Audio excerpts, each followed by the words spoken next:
우린 계속해서 살펴봤습니다. 하나님의 성막은 어디에 위치하죠? 이스라엘이 진을 치고 있을 때 어디에 위치합니까? 중심에 위치하죠. 하나님의 성막은 이스라엘 백성의 중심에 위치합니다. 또한 이 하나님은 이스라엘의 왕으로서의 초소가 바로 성막이라고 했죠. 그래서 이 왕이신 하나님은 늘 이스라엘 백성의 중심에 위치하지 주변부에 위치하지 않습니다. 그것처럼 성막이 이스라엘 백성의 중심에 항상 있는 것처럼 오늘날 교회 또한 하나님이 중심입니다. 교회의 중심은 하나님의 말씀입니다. 교회의 중심은 예수 그리스도입니다. 그걸 다르게 말하면 어떻게 표현할 수 있을까요? 또한 여러분의 가정, 한 사람이 믿음의 사람의 그 마음의 성전에도 하나님이 중심에 계셔야지 주변부에 있어서는 안 됩니다. 하나님의 말씀이 그 삶을 이끄는 중심이 되어야지 하나님의 말씀은 그저 주일날만 잠깐 묵상하고 평일날은 세상의 방식대로 살아야 된다는 말이 전혀 아닙니다. 또한 하나님께 나아갈 때 그저 내 기분대로 교회에 왔다 갔다 하는 게 아니라 예수 그리스도를 통해서만 하나님을 만날 수 있다는 사실이 우리의 마음의 중심이 되어야 합니다. 그것이 바로 세 가지 중심, 하나님 중심, 말씀 중심, 그리스도 중심, 이것이 바로 성막의 중심이었고 교회의 중심입니다. 그런데 여기에서 생각할 게 있어요. 우리 어린 친구들 한번 생각해 봐요. 뭐냐면 하나님을 중심에 모시는 게 그냥 축복일까요? 모든 사람에게 축복일까요? 모든 사람에게 지금 하나님이 임하면 어떻게 될까요? 모든 사람에게 죽어요. 우리 영욱 형제가 말했습니다. 모든 사람에게 지금 하나님, 특별히 죄인에게 하나님이 지금 임하면 그 사람은 죽겠죠. 하지만 죄를 해결한 사람에게 하나님이 임하시는 것은 축복이죠.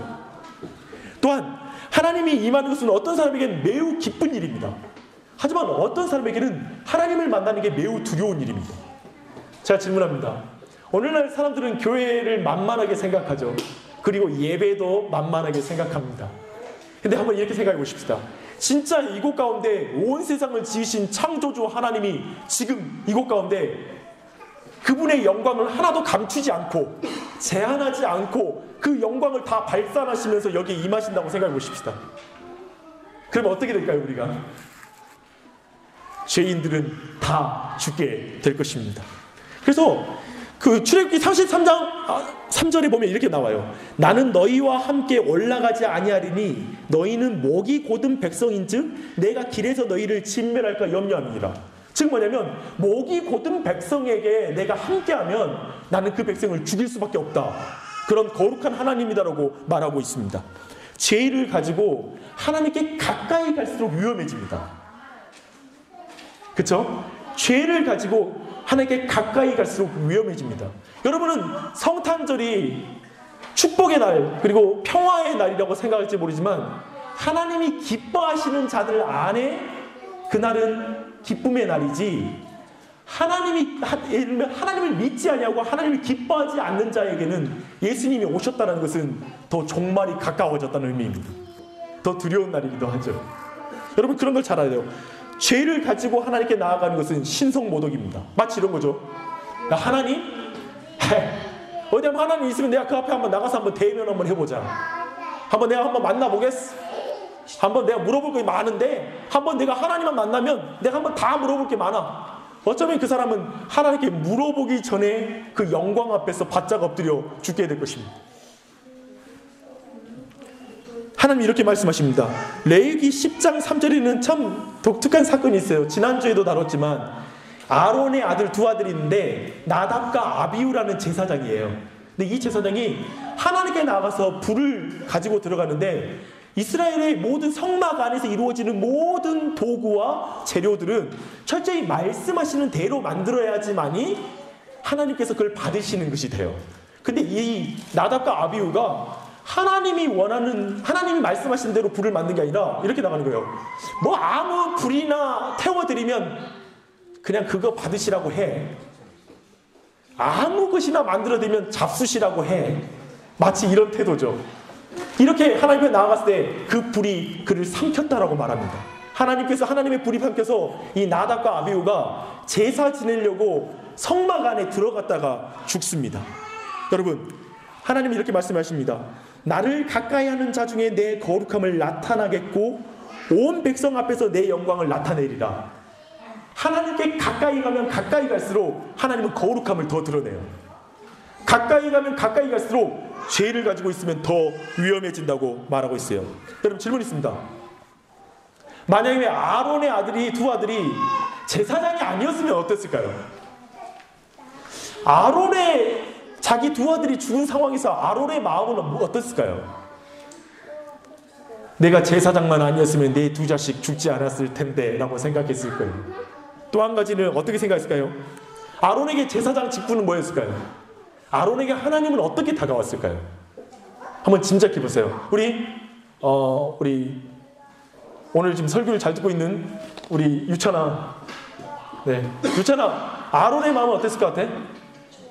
두 아들이 죽었어. 하나님께 제사 지내다가 잘못된 불을 들여서 죽은 거야. 아론의 마음은 어떨 것 같아?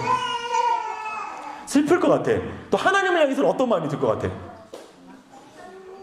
자기 아들이 죽었잖아.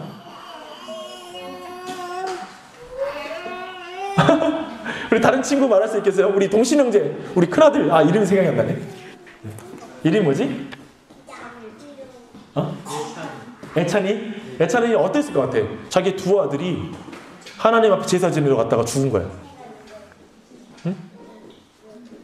마음이 어땠을 것 같아? 아론의 마음. 슬프죠? 그리고 어쩌면 하나님께는 화도 안 났을까? 화가? 왜 그래도 제사 지내러 갔다가 어떻게 죽일 수 있어? 이런 마음이 들 수 있었을 거예요. 아론은 어쩌면 제사장 직분 때려치우고 싶었겠죠. 에이, 그만둬. 괜히 더 위험해. 제사라도 안 지냈으면 살았을 텐데. 이런 마음을 가졌을 수 있어요. 네요. 여러분, 이 아론이 생각하는 하나님, 아론의 하나님과 조금 비교해야 될 어떤 사람들의 하나님이 있습니다. 이 사람들을 좀 소개해보고 싶습니다. 여러분, 최근에 메르스와 함께 지금 인터넷에 굉장히 많이 오르내리는 기사가 있어요. 또 화제가 된 어떤 축제가 있는데요. 그게 뭔지 아십니까? 네, 퀴어 축제. 동성애자들, 여러분 알죠? 그 남자가 남자와 결혼을 하거나 그리고 그렇게 사랑하는 거, 여자가 여자와 사랑하는 거, 이렇게 동성애자라고 말하는데 이들이 지금 퀴어 축제라는 걸 서울 광장에서 하고 있습니다. 그 동성애자의 외침 가운데 이런 구호가 있습니다. 예수님은 동성애자를 미워하는 자들마저 사랑하신다. 또 한 가지, 사랑은 미움을 정복한다. 지금 그 사람들이 이걸 막 흔들면서 반대편에서 어쩌면 그 기독교인들, 동성애를 반대하는 사람들의 시위 앞에 서서 하나님은 여러분도 사랑하세요. 우리를 혐오하는 여러분마저 사랑합니다라고 그들을 조롱하고 있습니다. 여러분, 질문 있습니다. 누가 더 하나님과 가까워 보이세요? 이 동성애자들 하나님, 그들 사랑의 하나님이잖아요. 사랑의 하나님, 모든 인류를 사랑하시는 하나님, 그와 아론의 하나님, 거룩한 자에게 자신의 거룩함을, 가까이 한 자에게 거룩함을 드러내신 하나님, 그래서 죽이신 하나님. 여러분, 어떤 하나님이 진짜 같습니까? 어떤 하나님이 더 깊이 있는 하나님의 사람들인 것 같습니까? 저는 이 동성애자들의 위험성의 한 부분은 그들이 동성연애를 넘어서 신성모독으로 나아가고 있다는 거예요. 우리는 앞에 아이들이 연주까지 해줘요. 같이 설교하고 있어요. 제가 오늘 주보에 한 글을 올렸는데 제가 이 글을 좀 읽어드리죠. 오늘 너무 동성연애에 관련돼서 지금 너무 큰 이슈가 있는데 제 생각할 때 정말 여러분 아주 대중적으로 읽었을 때 이렇게 좋은 글이 없는 것 같아요. 제가 최근에 발견한 글 중에 가장 좋은 글이었습니다. 제가 읽어드리겠습니다. 정말 예수님은 동성애자들도 사랑하시는가? 중간이에요. 물론이다. 예수님은 동성애자들도 사랑하신다. 살인자였던 바울도 사랑하셨고 거짓말쟁이였던 베드로도 사랑하셨고 남편이 5이나 있었던 여인도 그리고 나 같은 썩은 죄인도 사랑하신다. 동성애자인 당신도 사랑하신다. 그렇다. 주님은 동성애자들을 사랑하신다. 의심하지 말고 믿으라. 하지만 그것을 세계 만방에 알리기 위해 거리로 나올 필요는 없다. 그래서도 안 된다. 예수님이 살인자를 사랑하시기 때문에 살인 축제를 하는 경우를 보았는가? 거짓말하는 자, 가늠한 자도 사랑하시기 때문에 그래서 거짓말 잘하기 대회나 가는 축제를 벌이는 경우를 보았는가? 그것은 괴악한 일이다. 사랑은 미움을 정복한다. 그래서 그 어떤 사랑도 그 어떤 미움도 정복하는가? 그렇지 않다. 동성애자이든 동성애자가 아니든 똑같이 깨달아야 한다. 무엇에 대한 사랑인지 무엇에 대한 미움인지를 알아야 한다. 사랑해서는 안 될 것이 있고 또 반드시 미워야만 하는 것이 있다. 폐암에 걸린 사람이 술, 담배를 사랑하고 그런 사랑이 암을 미워하는 그의 마음을 정복한다면 그것은 곧 그에게 죽음을 의미한다. 무조건 어떤 사랑이든 어떤 미움도 정복한다는 식으로 말하는 것은 그러므로 자신과 남을 속이는 말이다. 내가 암을 고칠 수 없다고 해서 암이 정상이라고 말할 필요는 없다.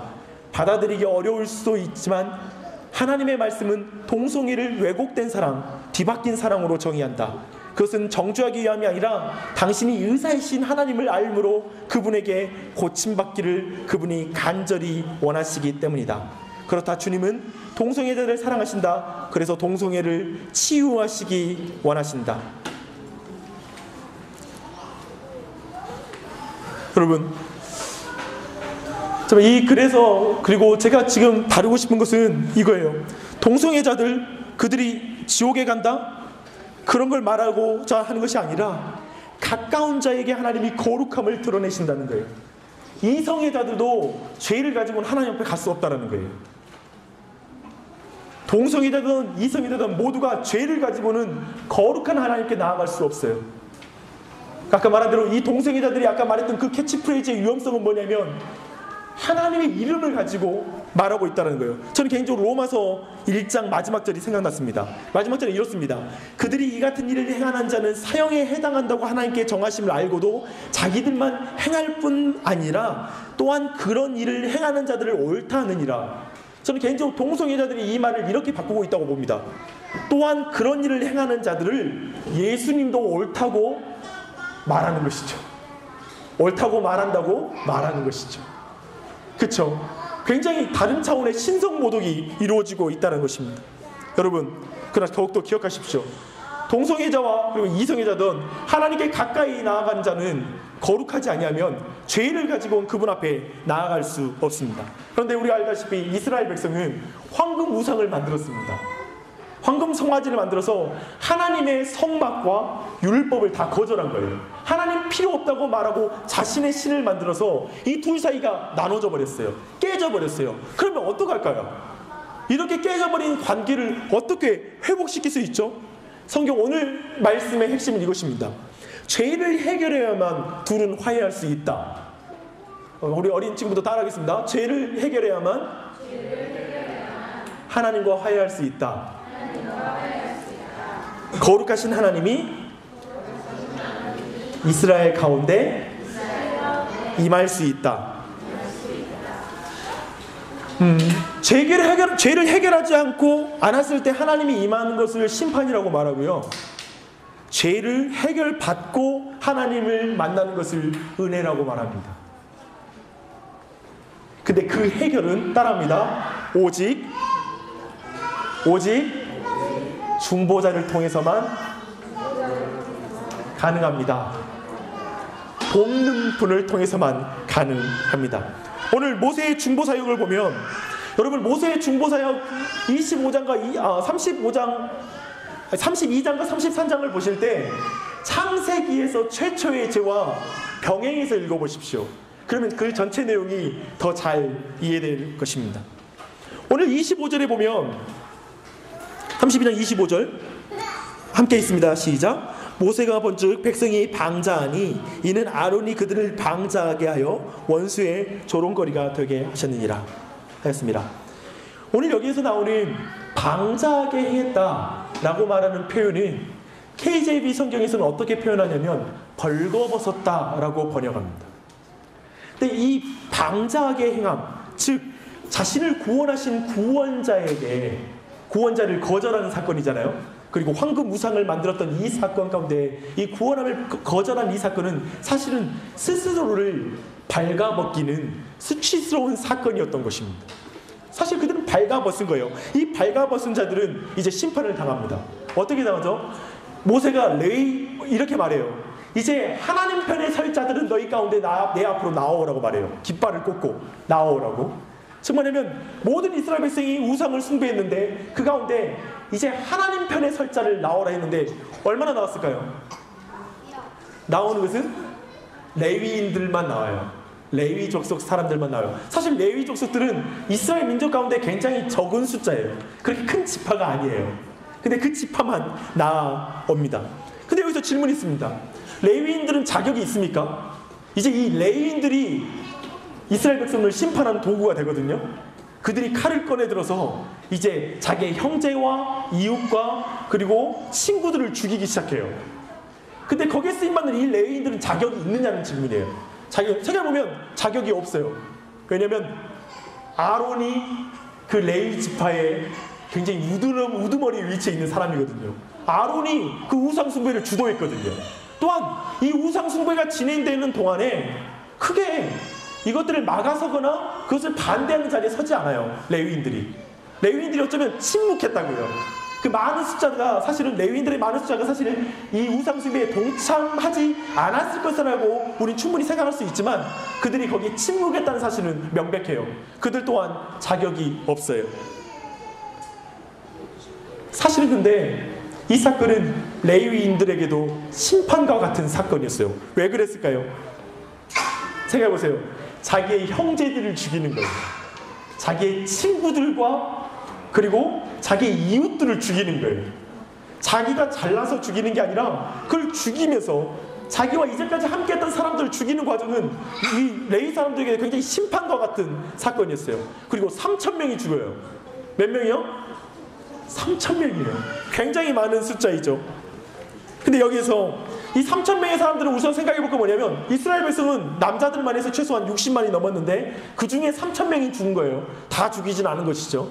굉장히 그 3,000명은 어떤 사람이었을까 생각했을 때 우선 자연스럽게 우리가 이해할 수 있는 건 뭐냐면 이 우상 숭배, 황금 우상을 만들 때 매우 주도적으로 참여한 사람들일 것이라고 우리가 이해하는 것이 자연스러운 해석이에요. 왜냐하면 이 레위인들은 자기 형제, 이웃, 친구들, 즉 자신이 잘 알고 있는 사람들이 어떻게 황금 우상을 섬겼는지를 명백하게 가까이에서 본 사람들을 중심으로 지금 이 3,000명이 죽었거든요.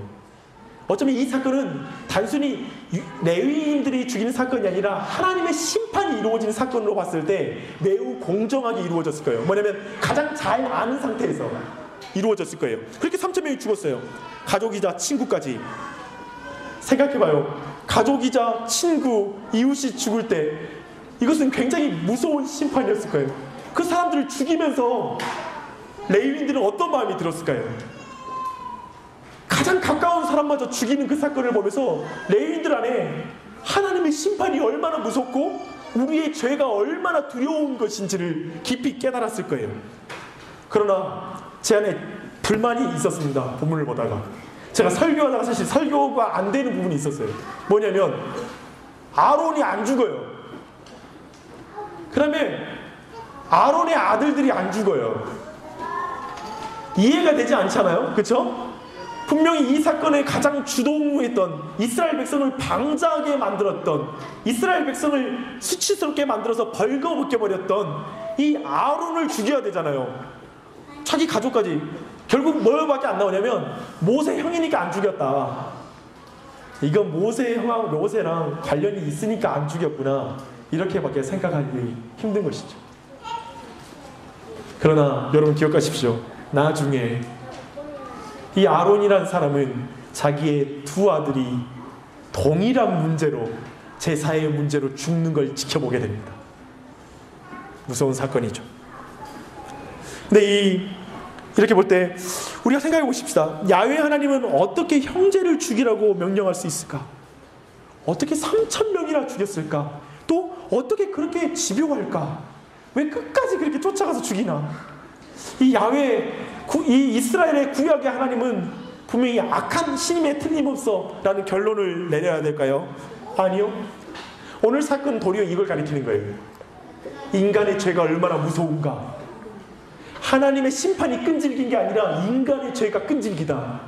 하나님의 심판이 집요한 것이 아니라 인간의 죄가 집요하다. 그 집요함이 극에 치달았을 때 심판이 임하는 거예요. 여러분, 이 가운데 이렇게 하나님과 이스라엘 백성이 완전히 갈라져 버린 거예요, 지금. 그런데 그 가운데 심판이 일어났어요. 그러나 이 심판이 전체적으로 일어나지 않았죠. 그 가운데 또 한 가지 사건이 있는데 뭐냐면 모세입니다.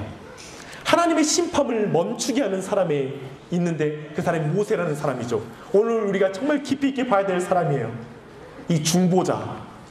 이렇게 죄 때문에 심판받을 수밖에 없는 사람들 가운데 선 모세라는 사람은 누구인지를 한번 같이 살펴보십시다. 그는 31절에 보면 그는 회개의 기도를 드리게 됩니다.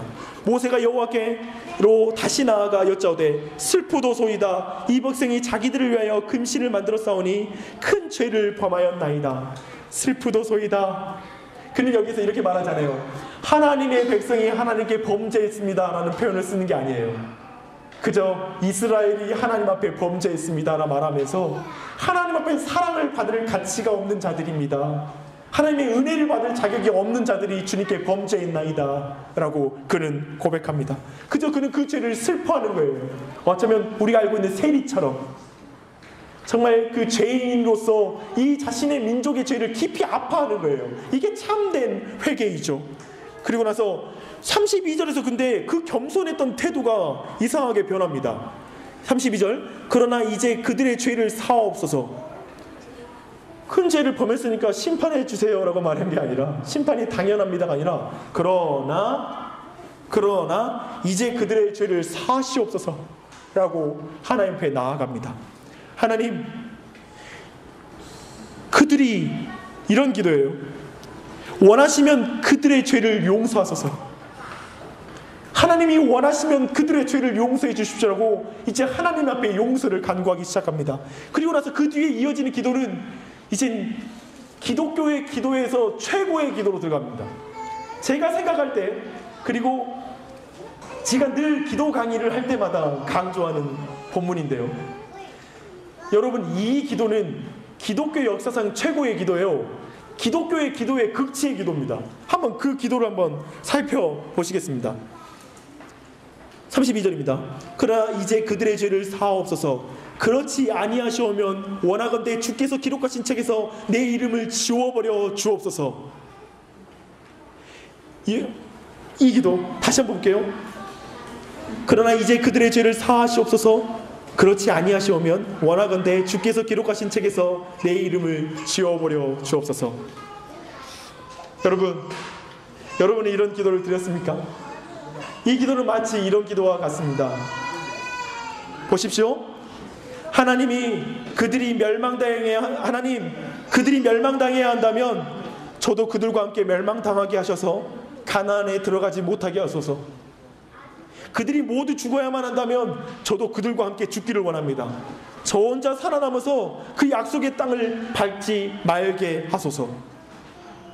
또 이런 기도와 같습니다. 아닙니다. 저는 저의 이름과 가족이 이스라엘의 멸망 위에 세워지기를 결코 원하지 않으며 차라리 그들과 함께 멸망되는 것을 택할 것입니다.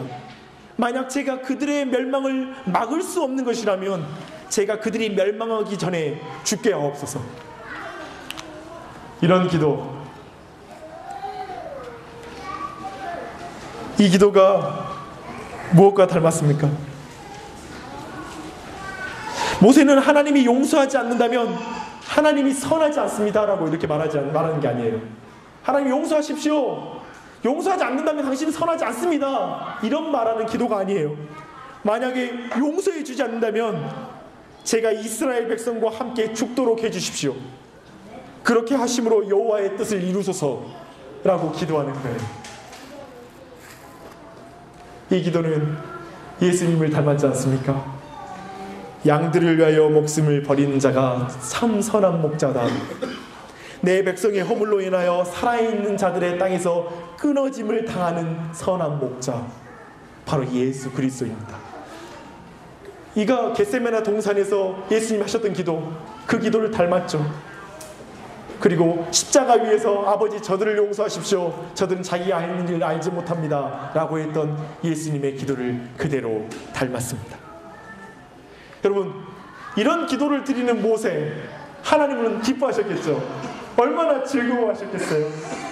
근데 이 모세의 기도가 응답되었을까요? 이 기도가 응답됐을까요? 응답됐습니다. 근데 매우 부분적인 응답이에요. 성경 한번 쭉 보세요. 저게 뭐냐면 하나님 말씀하세요. 이제 내가 내 사자와 함께 이스라엘 백성과 가겠다라는 응답이 이루어져요. 근데 묘한 일이 있어요. 뒤 보면 내가 범죄하면 내가 내 책에서 그를 지워버리지 너를 지우진 않는다.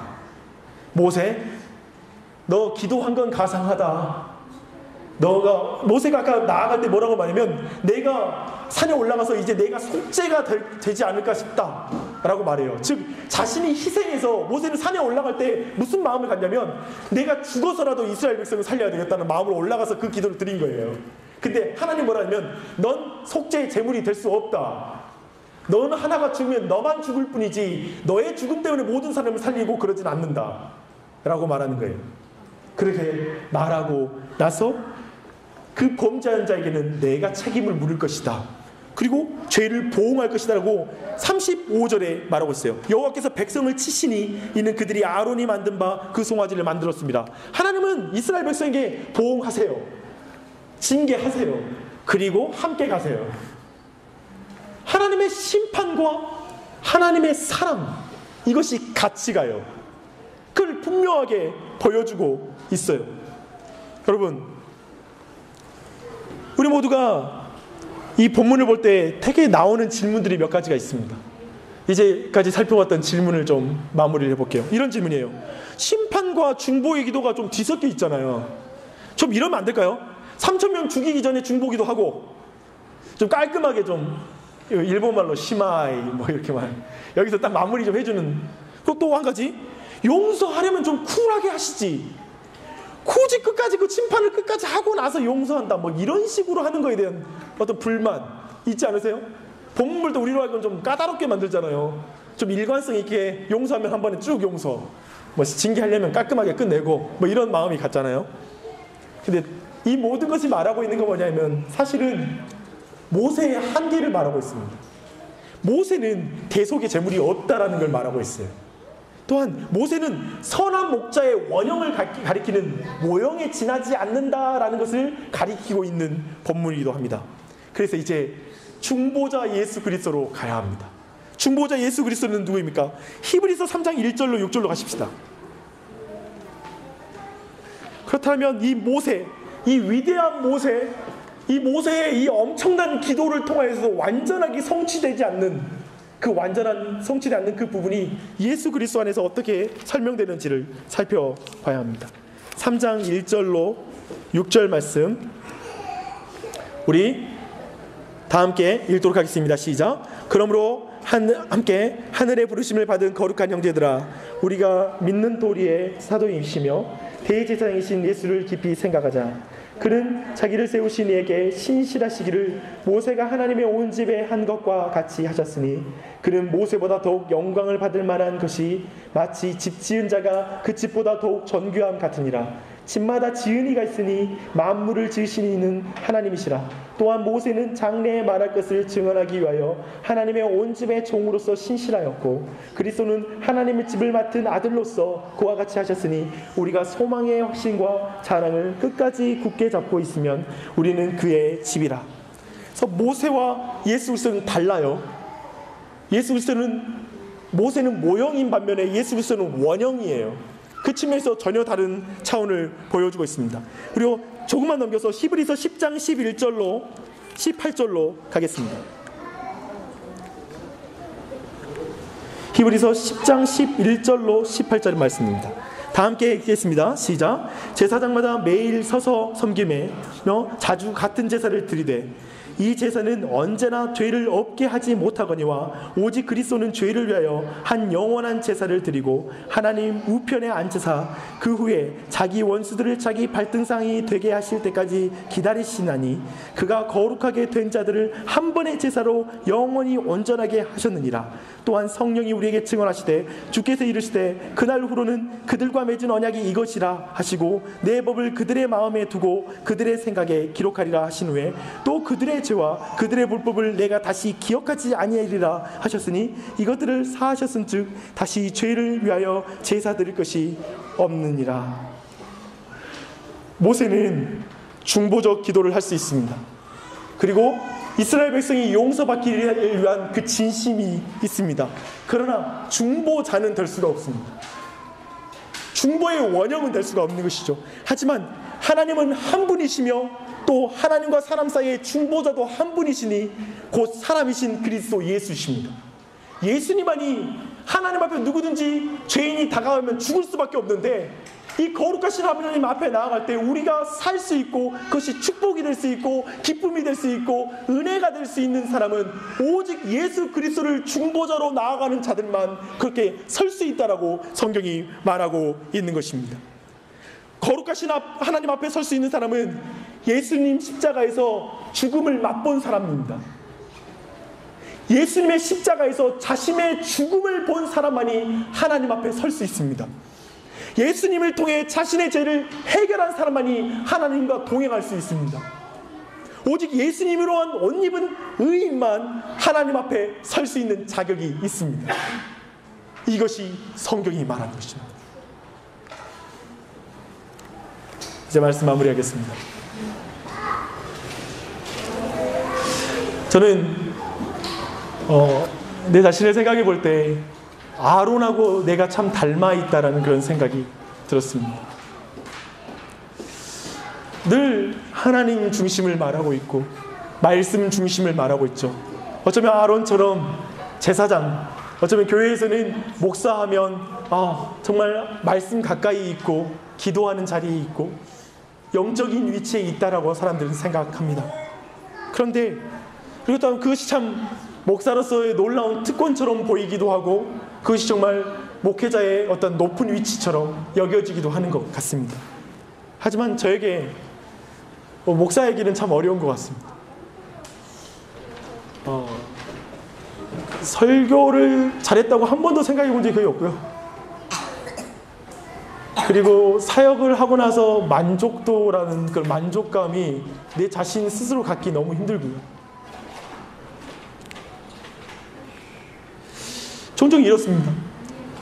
되게 하나님의 마음을 아프게 하는 삶을 살면서 사람들에게 하나님께 가까이 나오라고 초청하는 것, 고약스러운 직업입니다. 한 점 부끄러움이 없는 목회자. 저는 부끄러움이 너무 많아가지고 내 무력, 내 게으름, 내 연약함, 그런 모든 악함이 사실은 성도들 앞에 설 때 그게 미안함이 됩니다. 저는 이번 주에 설교 준비할 때 너무 힘들었습니다. 설교를 준비하면서 10시간을 섰는데 평상시에 1시간 안에 준비할 분량도 준비하지 못할 때가 있잖아요. 다른 직업은 안 그럴 것 같은데요. 목회라는 직업은 그렇습니다. 서론에서 10시간 동안 준비하는 거죠. 앉아서 계속 하는데 또 고쳐.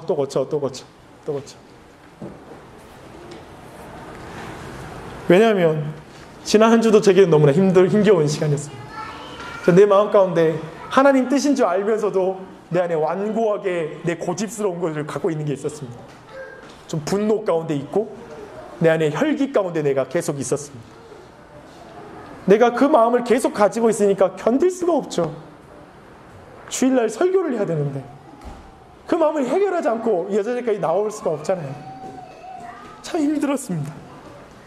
참 목회를 하면서 숨이 막힐 것 같은 순간이 많습니다. 죽을 것 같은 순간.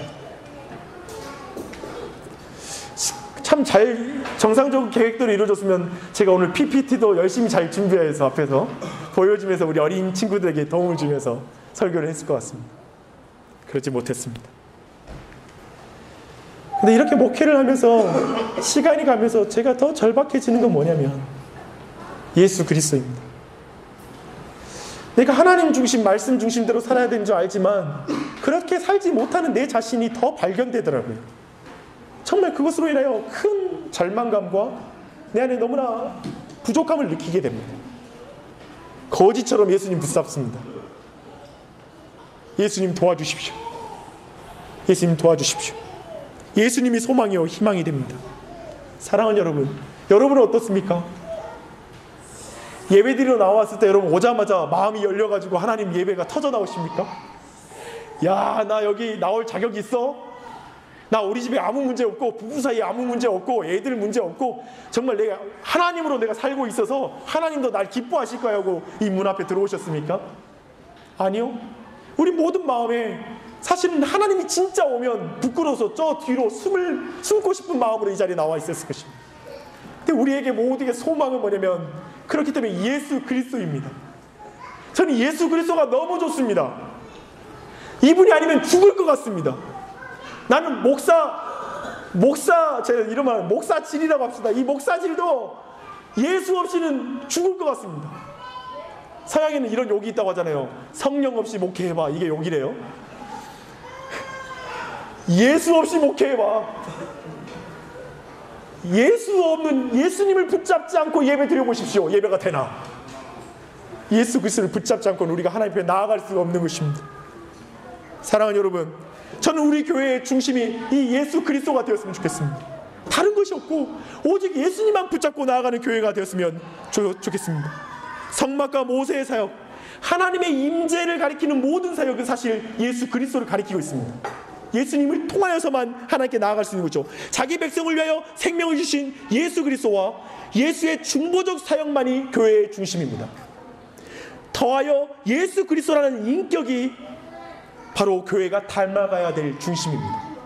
교회는 예수님을 닮는 사람이 없으면 교회는 실패한 거예요. 교회 건물에다가 예수 그리스도를 그림 그리고 건물을 아무렇게 높게 올려도 교회의 구성원들이 예수님을 안 닮으면 실패한 거예요. 저는 이렇게 말하고 싶어요. 최고의 전도가 뭔지 아십니까?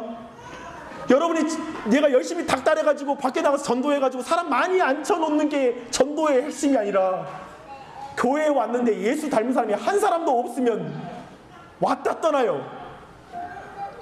참된 전도와 교회의 참된 부흥과 참된 성장은 그저 교회 안에 예수 그리스도를 닮은 그것이죠.